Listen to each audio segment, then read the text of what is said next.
You know the NFL, you like the NFL, but to you, the NFL draft is just some sort of bizarre convention with a bunch of guys wearing oversized suits. At its simplest, the NFL draft is designed to help out teams that struggled the most last season by giving them the first crack at incoming talent. The team with the worst record from last year, in this case the Kansas City Chiefs, picks first. The team with the second worst record goes second, and so on, until the team that won the Super Bowl picks 32nd, bringing the round to an end. This lasts for 7 rounds spread out over 3 days. In the first round, each team has just 10 minutes before they have to make their decision. On draft day, teams will frequently trade spots as they jockey for position depending on what players are available and what each team's specific needs are. Here's our 2013 beginner's guide to the NFL draft. Kansas City Chiefs, they're picking first. They just got Alex Smith. They don't need a quarterback. We're sort of used to seeing quarterbacks go first, but they're going to go a different direction. What do you think they're going to take, and who do you think they should take? Well, the early buzz on who they're going to take is Luke Joeckel from Texas A&M. He's a left tackle. Eric Fisher is a second possibility. He's a tackle from Central Michigan.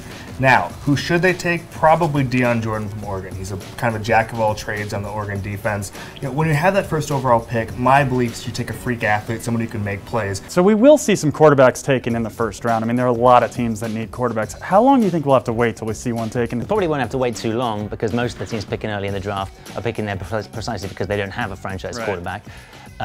Even like you say, the Chiefs probably aren't going to take one, but as soon as you get past the Chiefs, you've got Jacksonville, have been looking for a franchise quarterback basically since Mark Brunell was there. Blaine Gabbert didn't really work for them. Exactly.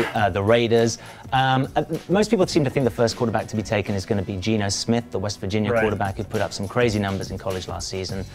He's an option to go to Jacksonville at 2, the Raiders at 3, even the Cardinals at 7, even though they just traded for Carson Palmer. They could probably still do with a guy to develop for the future.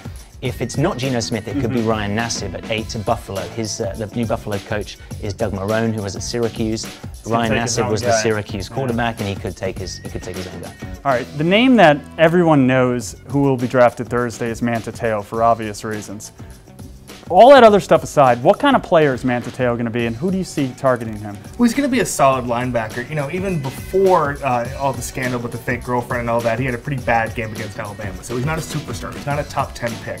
So generally, I think he'll be in the late first round, which is good news for him. He'll be on a good team like a Steelers or a Giants, and he'll be in a culture where they don't care about the distractions and they don't care about that sort of thing. And so, you know, he just needs to be in a good environment where they'll protect him and it won't be a circus. You know, the Jets would be the all-time worst case scenario for him because that's such a circus already. It'd be also the best fit in some ways. Add in the fake girlfriend and you've got yourself a mega. Bring him along. You got 3-ring stuff. So I really think it'll be late first round, good environment. Yeah, heck, maybe the Steelers.